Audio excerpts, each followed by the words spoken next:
All right, welcome back to the Are You in the Book podcast. My name is Eric Wilbenaw, the president of the Baseball Blue Book, and today we are excited to have Coach Brett Kaminsky with us at Roanoke College. Coach, welcome to the program. How are you today? I'm doing well. Thanks for having us. Well, I appreciate you joining us. Before we begin, I want to encourage everyone to subscribe to our channel. If you're watching this on YouTube, please hit subscribe, like. It really helps us out. If you're listening to this on the audio podcast via Apple or Spotify, we ask the same thing. Please subscribe. You'll get notified every Wednesday we release. And so we've got a whole line of great coaches in store for you going to the end of the year into 2025. Coach Szymanski, excited to hear about your program, hear a little bit about you. Why don't you go ahead and do a quick introduction, and we'll get this thing going. Yeah, I'm Brett Kaminsky, head baseball coach, Roanoke College, Roanoke, Virginia, NCAA Division III program, playing the ODAC, the Old Dominion Athletic Conference. A little bit about me. So originally from Tampa, Florida, so a little ways from home. Grew up in Hillsborough County, played high school ball in Tampa. Played some junior college baseball in Tampa at Hillsborough Community College, and then transferred to NAIA Weber International University. Finished out my playing career there, and got right into coaching. Was very fortunate enough to get hired on as a grad assistant coach, and again got both my degrees there. And man, those guys, I owe them everything. I've had a lot of really good mentors and coaches that helped me out at Weber, starting with now the athletic director, Brad Needhammer. He was the head coach when I was there. And now Colin Martin has taken over. Again, they're top 5 NAIA program in the country. Awesome dudes. Those guys are pro guys, and learned a ton from Colin, from Coach Hammer, and under Coach Martin. Matt Saliba, he's the national assistant of the year a couple of years ago. He's a recruiting coordinator down at Weber. The pitching guy at Weber when I was down there, Andy Polk, he's another mentor of mine. These guys, all those guys pushed us as GAs, and kind of sparked my interest and love for college coaching, and especially kind of the recruiting. I think that's kind of something that's really stuck with me. Just really like to dive into the recruiting, even as a head coach. So really enjoy that. So those guys, again, giving me my opportunity early on, getting into it. Took a little bit of a detour. So once the pandemic hit, took a volunteer job up at D2 Tiffin University in Northwest Ohio. Did a year up there under Coach Joe Wilkins. He's still there, runs a great program. Was very fortunate to kind of get out of the state for the first time in my life. I think that was probably the toughest transition for me.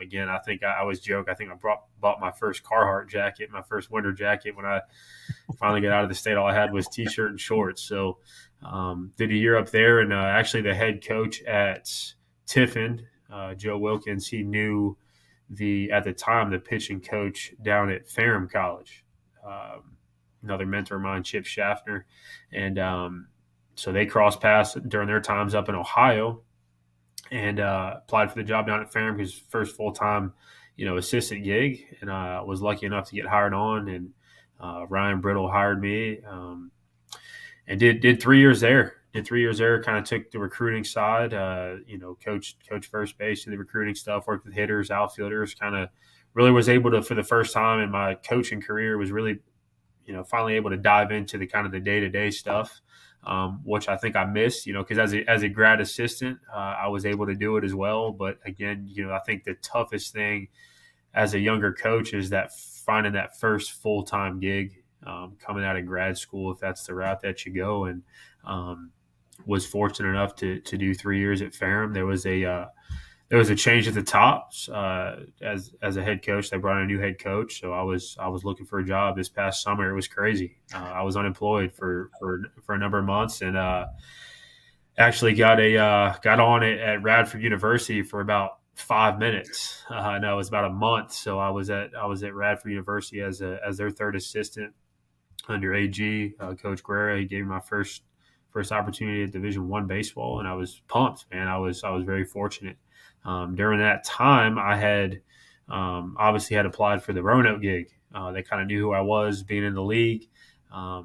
it was me and a handful of other candidates, and just took a while. I mean, it was end of July, early August, and finally got a phone call, and here we are. So that was kind of the journey in a nutshell, and it's been great. That's awesome. My wife and I, we love it here.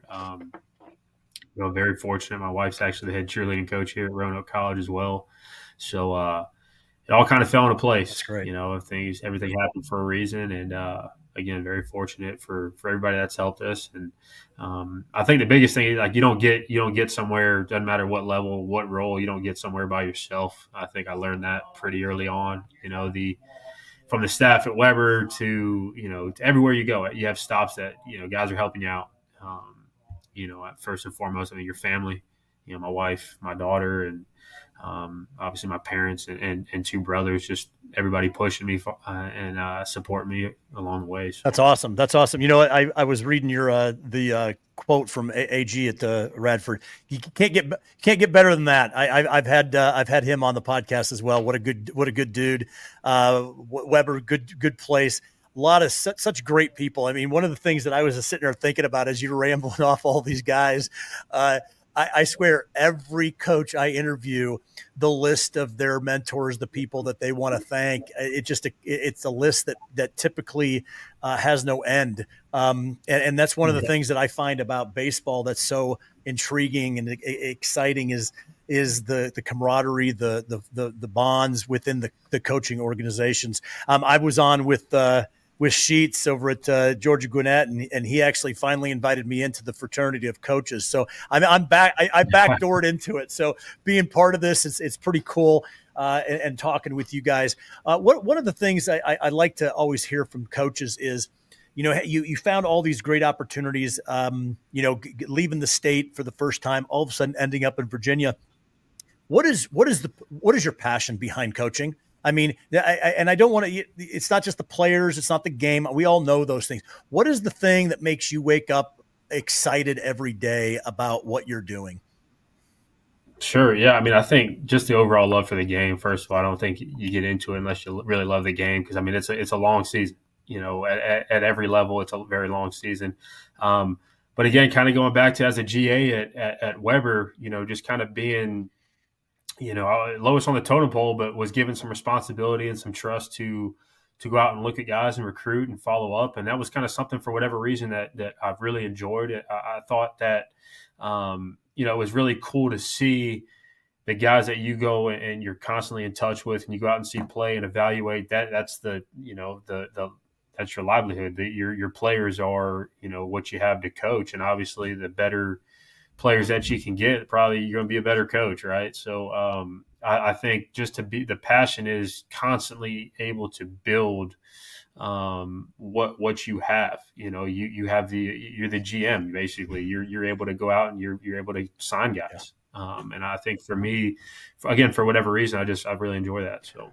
I'm glad you brought that up as something that really excites you from a head coach perspective. The recruiting. A lot of people are bringing in recruiting coordinators and offloading what the coach does. I'm assuming that that's something that you're probably hang on to, being one of the passions.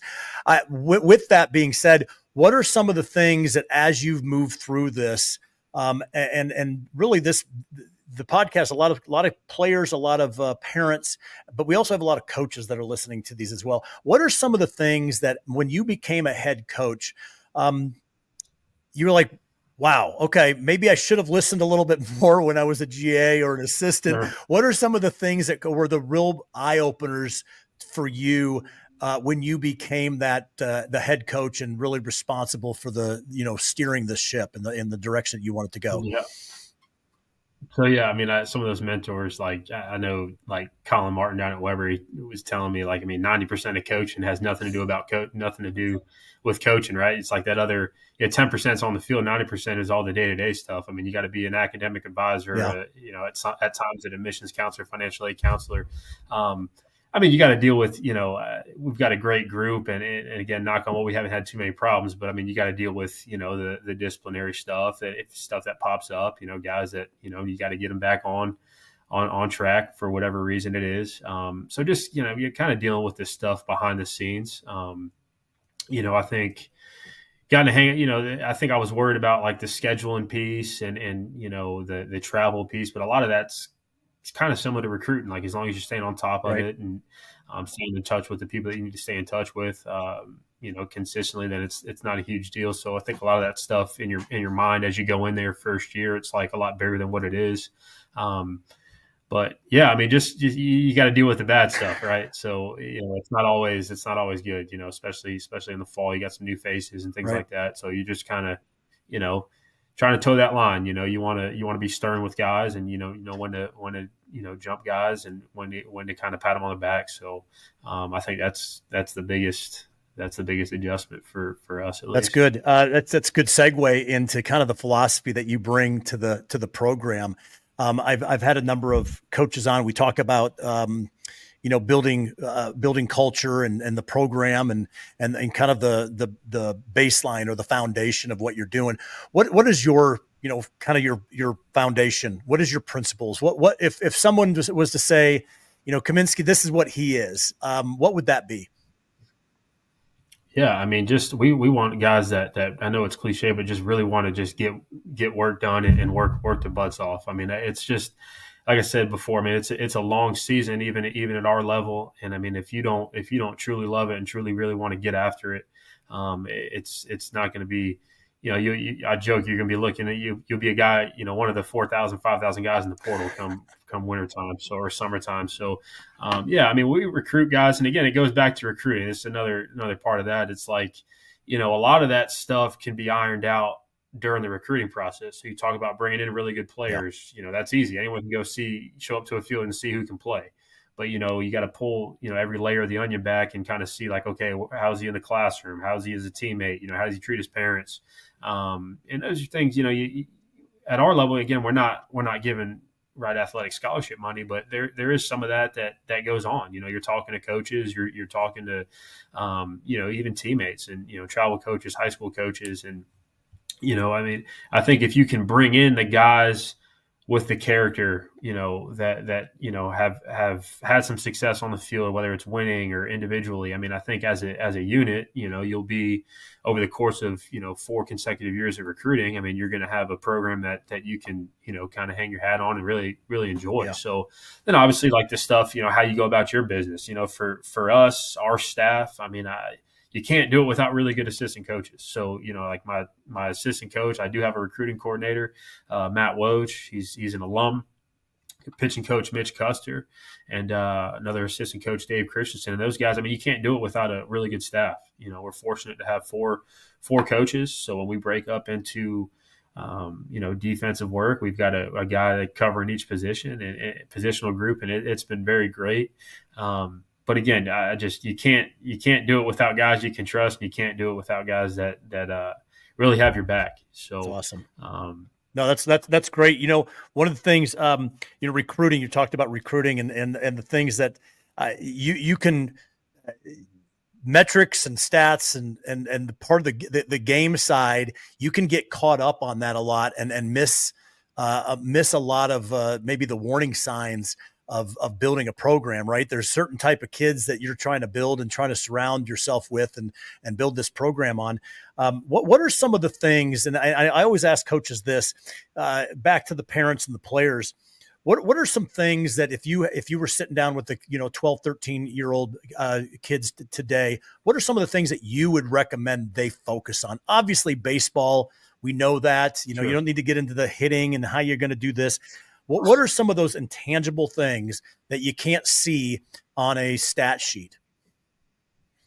Get in the weight room, man. I mean, get in the weight room as early as you can. I mean, seriously, it sounds funny, but I think there's so many, organizations and guys are playing, 50, 60, 70, 80 games a year at a super young age. And I mean, it is a time and a place. I think you got to play the game to learn it and everything. But I think it's gotten to a point, especially, again, where I was from down in Florida. I mean, these guys, and I was one of them, you played baseball year round. Right. And I think you lose some of that. I play multiple sports, get in the weight room, I spend the money instead of spending the money on a travel organization early on, like go spend the money on a strength and conditioning coach, get yourself in the best possible shape you can.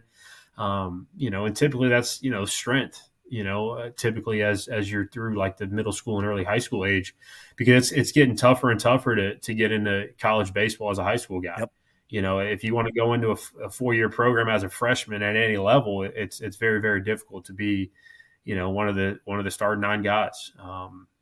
Again, with what the portal has done and Division I baseball going down to 34-man roster, I mean it's tough. I feel for the high school guys. So I mean, what are you going to do to differentiate yourself? I mean, like I said before, I mean it's easy to go out and hit, go out and long toss, throw, field. I mean, everyone wants to do that, but what are you doing? What are you doing, in addition to that? Because you get into college, you've got your studies, you've got your baseball, and then you got the strength and conditioning piece. And I think that tends to get neglected early on. So, it's for me, that's so true. So true, Coach. And I think one of the things, it's not necessarily just getting the weight room. It's building some disciplines young. Right. Getting the weight room is not always easy. And the older you wait to get into the weight room, the more difficult it becomes a routine. And I think that it's easy, like you said, to go to the batting cages. That's fun. Getting up early in the morning and having to do strength and conditioning. If you start early, it makes it part of your daily routine, and all of a sudden it becomes part of what you're doing. Because I hear that a lot with coaches. It's the kids that are coming in from high school into college, man. It is night and day, right? It's boys and then men. But you bring up a great point, man. It's real tough for high school players to make it into a starting lineup for collegiate. From your perspective, I know you're new at this program. Are you looking, and D3 is a little bit different. There's not scholarship money, but it's typically pretty smart guys, right? The D3s are academic focused. A lot of really quality academics coming out of these D3 programs. Are you looking, from a high school, is it a blend? Are you leveraging the transfer portal?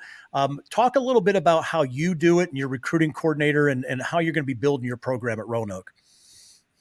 Yeah. So we have this conversation with recruits, with parents, our staff. I mean, we're not going to build a team or a locker room in the portal. I think for us, our identity has to be going after the best high school baseball players we can. That's good. I love junior college guys. We've got, a couple that we've got offers out to now. And I think if you can blend your class, mainly I'd say like 60, 70% high school players. And then if you can mix in a 20, 30%, junior college guy, I think it helps kind of ease the transition to some of those younger guys, especially on the mound. If you've got a more experienced guy on the mound, it's a little easier to throw them into the fire versus just a true freshman. Yeah.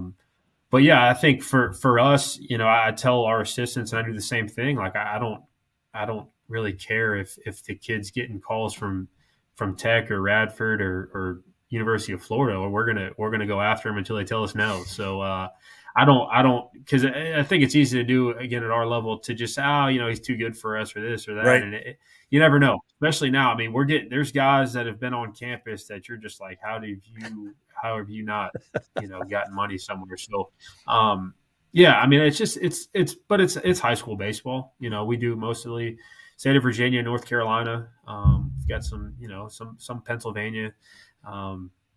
Again, but between those, Virginia, North Carolina, for the most part, it's where guys are coming from. So. Good. No, you know what? It's I tell people all the time, if you get somebody that's interested, don't turn them down. You got to keep that going. I think it was Sheets and I were talking the other day, and I said it's like selling your home. The first guy that's interested is usually the guy that's going to be buying your home. Right. And so if there's a school that's interested in you, man, as a player, as a parent, man, do not discount anyone. Division III, Division II, you made a great point. The quality and the level of play is just continuing to go up. And I think the squeeze is coming obviously from the top, coming down, right? There's less spots at the minor league. So less kids are leaving school early to go and be drafted. And then also the tightening of the actual roster. And then it's just everybody's bigger, stronger, and faster. I mean, the quality of play, I tell everybody at any time, I don't care who you are, go find a college game. It could be a community college. It can be NAIA, Division III, Division I. It doesn't matter. You're going to go, wow, that's some pretty good talent there. Coach, you mentioned some of the states that you're looking for, and Coach Kaminsky, one of the newest members of the Baseball Blue Book app, and I always ask coaches, "Are you in the book?" And certainly, Coach, you are, and I appreciate that. All of his contact information is in and available in the app. You can download it for free. Also, information on Roanoke College, so you can link directly to that. Find the academic components, the costs, there's recruiting forms. Everything you need to know about the program is there, Coach. Other than going to the high schools, and you mentioned earlier talking to the coaches directly, the high school coaches, and really understanding it. I know you got some events that are coming up, and it's something that you guys do as a college. Talk a bit about just in general having these college events that, and I see a lot of coaches and colleges doing this. Talk a bit about that and what you use those for from a recruiting perspective. Yeah, so I think the camp stuff is starting to really blow up even more at the higher levels because you start talking about, a brief stint at Radford. You can't blow up at when I was there. You can't be talking to 26s, 27s before a certain date, but you can correspond with somebody with camps. So you have your list. You have your list of 2026s, 27s, the guys that you've seen along the way that you're a year or two away from recruiting, really bringing them on campus for a formal visit, everything like that. And the NCAA at that level, you can't do it. You can't say, hey man, come visit campus. We want you. We want to offer you. All that stuff's kind of coming to a halt, right? Guys are having to wait to a certain age, or part of their until their junior year of high school. So I think it gives the Division I schools an opportunity to contact. The advantage for us is if we wanted to. Now we don't do this, but I mean, if we really wanted to talk to a 27 or a 28, high school freshman or sophomore, junior, we can do it at any time. There's no restrictions for us. So I mean, that is the plus. But the camps allow you to get guys on campus that one you might not normally see. Yeah. And two, they have some sort of interest in your program. And we've got an individual from down in North Carolina. We had no idea who he was. Just hadn't seen him for whatever reason. Just didn't get a chance to see him. And he showed up to a camp, this past fall, and we made it work. And he's committed. So those are the success stories. And I think we tell the guys that come to our camps, at the very least, we want you to walk away with something that you haven't heard about. Whether it's you're learning about something part of your game, defensively, offensively, whatever it is, give you a feel for some things that you can take back to your high school team or your travel team that you didn't know, and just can give you a feel for what it's like just to be at the college level in our program and any other program. I think that's what the camps allow you to do, and I think it's a win-win. That's why we try not to charge too much, to try to attract the best guys that we can, and again, it gives the coaches an opportunity to see guys that you might not have already on your list. So no, that's I think that's fantastic, and the thing I always encourage kids to do it because it's really truly being proactive. I mean, going to the place of where you're going. You make your list. Maybe it's the state that you're interested in playing. Maybe it's a list of the colleges, and then go find those camps. I mean, what a great opportunity for not only for you to take a look at the campus, the environment, talk with the coaches that will be leading you. It's just an opportunity to really do a better job from the parents and the players' perspective. But then also the coaches, certainly what a great opportunity, I think. To me, it's amazing that it's taken this long to really blow up. I think I love that we're moving in that direction because these college camps are for a phenomenal, like you said, maybe take a few things back with them to their high school programs because the coaches at the collegiate level, man, they are top notch. So, Coach, I appreciate that. Hey, last and but not least. Talk about Roanoke. You're new there. So what was the things that made you go, wow, this is a great place to kind of, put our roots in, at the D3 level, a lot of times kids are looking at it for a 4-year program, right? They're looking for something to build a career and then something that they're going to be with for the length of their life, right? It's not a 4-year commitment. Sure. It's more of a 40-year commitment. Talk a bit about what you love about Roanoke and what kids and parents would absolutely appreciate hearing from the coach. Yeah, I mean, just having was in the league for the last 3 years and just not wins loss wise, not where we wanted to be. quite frankly, because on the recruiting trail, you weren't getting the guys that you really wanted. And one of the programs that's been at the top of the conference for a number of years is Roanoke College. And what attracted me to this position, what attracts me to Roanoke College in general, is that you can truly recruit the best players in the state. I don't care what level they're at. You know, you got borderline Division I guys, Division II guys, and that's top to bottom in this conference. I mean, you've got teams in our conference with really, really good players, and I think it starts with the administration here. You know, we have a lot of support. With facilities, with and admissions and financial aid. I mean, I think you're fooling yourself if you think that you can do it. Again, you can't do it on your own. You're only as good as what you can sell as far as your campus. And we're very fortunate. Our home ballpark is the single A affiliate of the Red Sox. So we play here in Salem. Nice. It's about a mile from our campus. We've got our own locker room down there, athletic training room, and very, very good. Our own grounds crew. So our guys don't. Our guys, I always say our guys are spoiled. They don't have to pick up a rake. So I think we're pulling a tarp every once in a while. That's about it. But, and then just like academically, very, very strong academics. I think when you have the facilities, the academics, it fits you socially. I mean, you're in Roanoke, Virginia, which by no means is a huge city, but you got a little bit of a city feel mixed in with, some small town vibes as well. I mean, Salem, Virginia is technically the city we're in. It's a great small town, small campus environment, but it doesn't feel small. It feels like there's a lot going on. Our president, they just added, we added football, marching band, cheerleading, which just added this past year. So, I mean, there's at a football game this past fall, there's 11,000 people in the stands. So it's become just it's awesome from the top down. I think, bringing back football and having the band, the cheerleaders, and the sports are successful as it is. I mean, it's only, it's only going in the right direction. It's going up. So, Salem loves its baseball. It's a big football town, big high school football here. So, I mean, the football is really, guys are coming out, to have 10, 11,000 people at a football game. It was crazy. Pretty awesome. So, that's pretty awesome. And that's, it does make the program, right? I mean, baseball is why you're going, but man, to have that academic and the athletic component, the football, there's just something about that Saturdays and bringing the whole town together. I'm a huge fan of the smaller, mid-sized towns that can really bring and rally the towns around the support of the programs. Coach, it's been an honor talking to you, man. Congratulations on landing. It sounds like just a really great fit for you. Again, you can find all the information on Coach Kaminsky in the Baseball Blue Book app. Download it for free today. Build out your profile. Check out Roanoke College.